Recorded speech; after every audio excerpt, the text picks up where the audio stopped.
সম্মানীয় ভিউয়ার্স, দেখুন আমি আজকে কিতা রান্না করতাম, কাঁঠাল রান্না করতাম।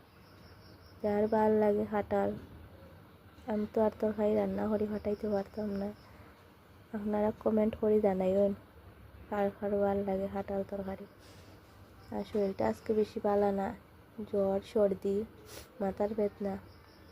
দেবো আমি আজকে কাঁঠালটা রান্না করি, আপনারা দেখাই থাকিয়েন আমার পাশে।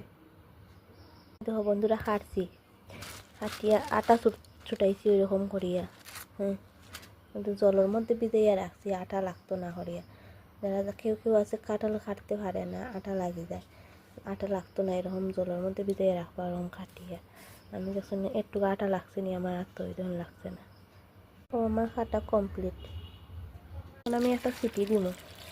এখন আমি আদা রসুন পেঁয়াজ মরিচ এটা পেস্ট করবো। ওই জন্য আমার গাছের মরিচ বেশি দিলাম না, জাল কম খাই। এখন আমি আলুটি লাল লাল করে ভাজিলাম।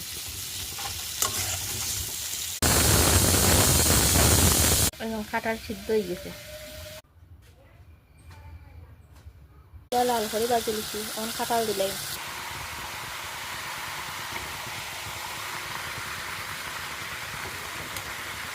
লাল করে ভাজি লিছি। এখন জল দিলাই, লাল করে ভাজি লিছি, এখন জল দিলাই। এখন কিন্তু কিরকম লাগে তরকারিটা দেখতে, কাঁঠালের তরকারি লাগে না চিকেন লাগে কিন্তু।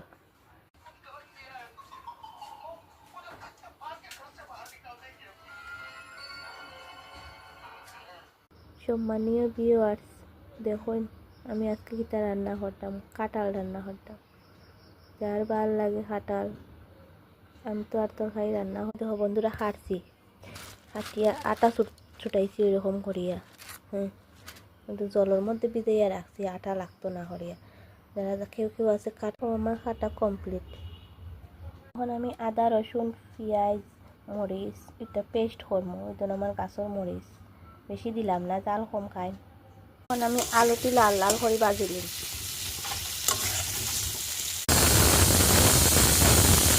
কাঁঠাল সিদ্ধ হয়ে গেছে, লাল করে ভাজি লিছি। এখন কাঁঠাল দিলাই,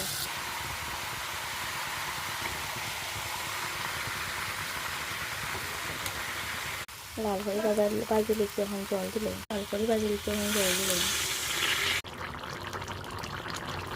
এখন কিন্তু কিরকম লাগে তরকারিটা দেখতে, কাঁঠালের তরকারি লাগে না চিকেন লাগে কিন্তু।